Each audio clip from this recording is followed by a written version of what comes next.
We will observe the random motion of gas molecules using a smoke cell and a microscope.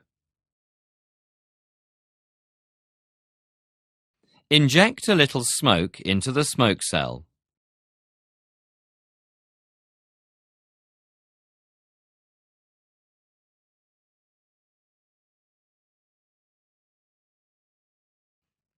Place the smoke cell under the microscope. Adjust the objective lens until the smoke particles in the cell are clearly observed. Then, observe the particles through the microscope. The smoke particles appear as bright spots as shown. How do they move? Can you explain their motion using the kinetic theory of gas?